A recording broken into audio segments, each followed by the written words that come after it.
अस्सलाम वालेकुम, कैसे हैं आप सब। आज आपके लिए मैं सूजी का हलवा लेकर आई हूँ और इसके लिए जितने इंग्रेडिएंट्स यूज़ किए हैं आपके सामने कार्ड में शो कर दिए हैं। सबसे पहले हम सूजी का 1 कप लेंगे, उसको अच्छा सा हम भूनेंगे। जब उसकी अच्छी स्मेल आना शुरू होगी ना, तो तब हम इसको बाकी प्रोसेस करेंगे।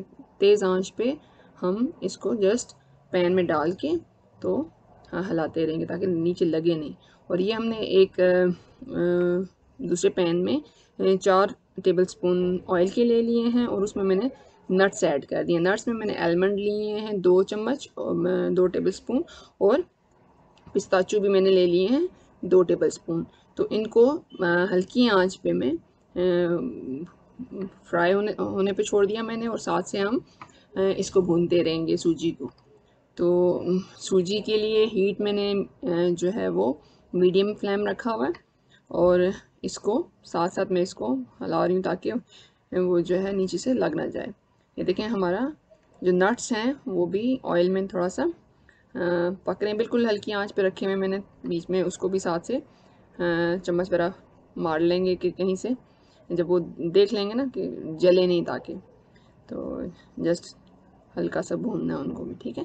जब वो थोड़े से रेडी हो जाएं तो उसमें हमने 1 कप भर के शुगर का ऐड कर लिया। आप ब्राउन शुगर ऐड करना चाहें ब्राउन ऐड करें, वाइट या शक्कर यूज़ करते हैं तो शक्कर भी कर सकते हैं। इसको थोड़ा मिक्स करते हैं और ये गुठलियाँ ना बने इसलिए इसमें हम पानी ऐड कर देंगे। थोड़ा सा इसको मिक्स करते हैं और फिर उसके बाद इस पानी ऐड करेंगे। ये देखें, इसको साथ साथ हिलाएंगे। ये देखें नीचे से ब्राउन होना शुरू हो गई है अच्छा सा।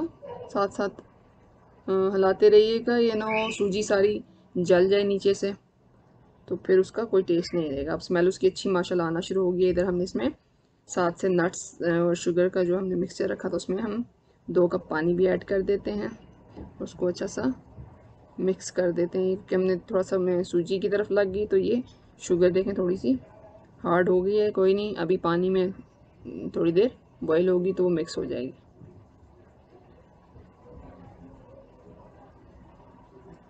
आप चाहें तो पहले पानी ऐड कर लें फिर आप शुगर ऐड कर लें, दोनों तरह से कर सकते हैं, कोई इशू नहीं। ये अब हमारी माशाल्लाह सूजी खासी अच्छी स्मेल आना शुरू हो गई, ये तकरीबन वो रेडी है। और ये हमारा नट्स और शुगर और ऑयल का मिक्सचर वो भी रेडी है। अभी जब आपको अच्छी उसकी स्मेल आना शुरू हो जाए सूजी की, तो अब हम उसको उसमें ये जो हमने शीरा बना लिया था इसको ऐड कर लेते हैं। थोड़ा थोड़ा करके ऐड करेंगे और साथ से मिक्स करते जाएंगे ताकि हमारे जो सूजी और इसके मिक्सचर की बने वो अच्छा स्मूथ सा बने, वो गुठलियाँ वगैरह ना बने। साथ साथ हिलाते जाएंगे। मीडियम हाई फ्लेम पे मैं इसको कुक कर रही हूँ। बड़ी आसान सी रेसिपी है और बहुत ही जल्दी बन जाता है। सर्दियों की डिमांड भी है और ज़बरदस्त सा टेस्ट इसका। आप इंशाल्लाह जब आप ट्राई करेंगे तो आप फील करेंगे कि ज़बरदस्त टेस्ट है इसका। आप इसमें जो मैंने ऑयल यूज़ किया शक्कर, उसके शक्कर के साथ और नट्स के साथ, तो आप उसकी जगह देसी घी भी यूज़ कर सकते हैं, बटर भी यूज़ कर सकते हैं। मोस्टली लोग भी देसी घी का हलवा पसंद करते हैं, अब देसी घी यूज़ कर सकते हैं। अब ये देखें पानी खुश्क हो गया है इसका हलवे का, तो अभी हम मज़ीद इसको थोड़ा सा भूनेंगे। बहुत वो लिक्विडी और उस तरह का हलवा जो है ना वो इतना मज़े का नहीं लगता।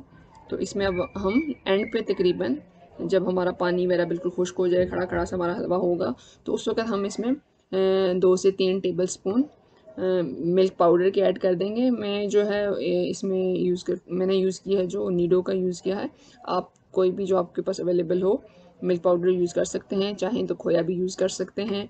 और दोनों चीज़ें नहीं यूज़ करना चाहते तो कोई इशू नहीं, उसके बगैर भी इसका टेस्ट इंशाल्लाह शानदार होगा। और ये देखें अच्छे से हमारे नट्स वगैरह भी मिक्स हो गए। यहाँ पे मैं इसमें 2 टेबलस्पून किशमिश के ऐड कर रही हूँ। किशमिश ऑलरेडी क्योंकि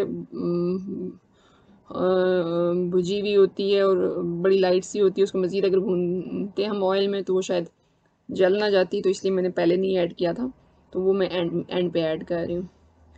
तो बाकी भी जो भी जिस भी किस्म के आप नट्स पसंद करते हैं आप हलवे में मज़ीद ऐड कर सकते हैं। आप नारियल भी ऐड कर सकते हैं, काजू भी ऐड कर सकते हैं, जो जो नट्स आपके पास अवेलेबल हैं आप वो यूज़ कर सकते हैं। तो ये देखें हमारा माशाल्लाह बेहतरीन सा हलवा रेडी हो गया। हमने इसको डिश आउट कर लिया है। मेरे पास इस वक्त काजू अवेलेबल नहीं है, तो मैं इसको, और वैसे भी मुझे नट्स में आलमंड सबसे ज़्यादा पसंद है, तो मैं इसको आलमंड के साथ ही डेकोरेट कर रही हूँ। तो आपके पास जो भी अवेलेबल हो आप उसके साथ इसको गार्निश कर सकते हैं। तो ज़रूर इसको ट्राई कीजिएगा इंशाल्लाह। रेसिपी उम्मीद है कि आपको पसंद आएगी, और कमेंट बॉक्स में ज़रूर बताया करें कि आपको मेरी रेसिपी कैसी लगी। इंशाल्लाह नेक्स्ट रेसिपी लेके फिर हाज़िर होंगी। तब तक के लिए अपना बहुत ख्याल रखिएगा और मुझे दुआओं में बहुत याद रखिएगा। अल्लाह हाफ़िज़।